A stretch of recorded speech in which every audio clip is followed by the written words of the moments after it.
The Velrati Empire had conquered 17 star systems using a simple strategy: strike terror into civilian populations by targeting their most precious institutions. Schools, hospitals, nurseries, places where hope and future were cultivated. The psychological warfare was devastatingly effective. Most species surrendered within cycles rather than watch their young suffer. They had not yet encountered humans. 8-year-old Emma Rodriguez was in 3rd grade when the Velrati dreadnoughts appeared over Earth's skies. She was practicing multiplication tables when the first kinetic strikes obliterated half of her elementary school in Colorado Springs. She was one of 43 children pulled from the rubble. She was one of 12 who survived the medical bay. The Velrati, insectoid beings with chitinous armor and compound eyes, broadcast their terms to humanity: complete surrender, or they would systematically destroy every educational facility on the planet. They gave Earth 72 hours to comply. Humanity's response was not surrender. It was Emma Rodriguez, 10 years later, standing in the ruins of Jefferson Elementary with tears streaming down her face, swearing an oath that would reshape the galaxy. Emma graduated valedictorian from a makeshift high school built in the underground bunkers. While other species cowered from Velrati expansion, humanity had spent those years building something unprecedented: a civilization that learned in the darkness, that grew stronger under pressure, that turned trauma into fuel for advancement. She earned her doctorate in xenobiology at 19, her second doctorate in quantum engineering at 21. She founded the Institute for Xenocultural Warfare at 23, built on a simple premise: if you want to defeat an enemy, you must understand them completely: their biology, their psychology, their society, their fears. Her first breakthrough came from studying captured Velrati specimens.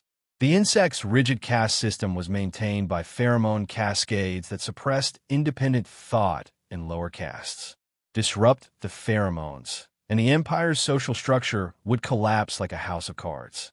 Her second breakthrough was discovering that Velrati compound eyes, evolved for detecting movement across vast hive chambers, were vulnerable to specific light frequencies that could induce seizures and disorientation.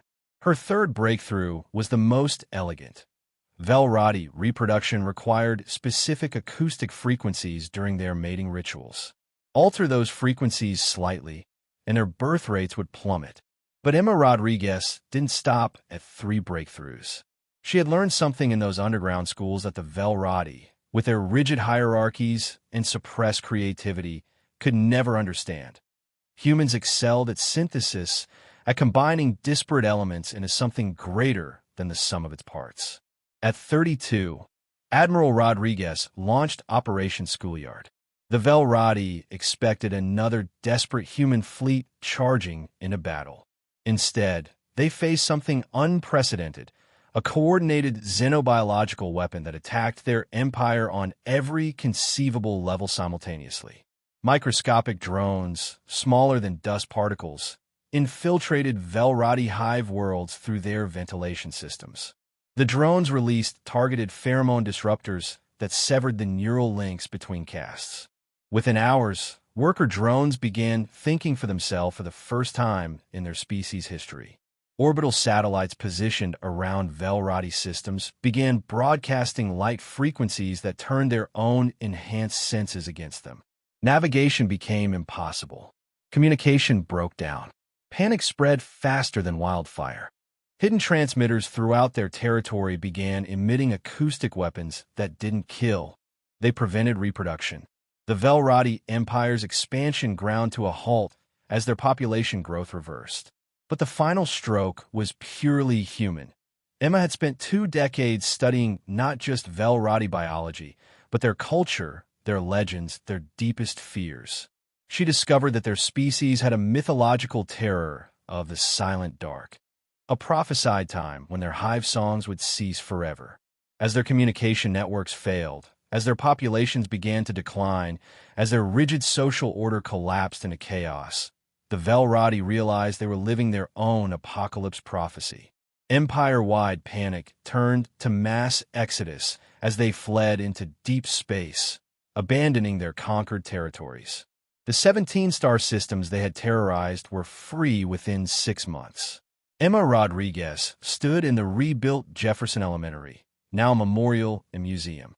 Children from a dozen liberated worlds played in the courtyard where she had once been buried under rubble. The plaque by the entrance read, "Dedicated to the children who learned that the best revenge against those who would destroy education is to become educated enough to destroy them." She had kept her promise.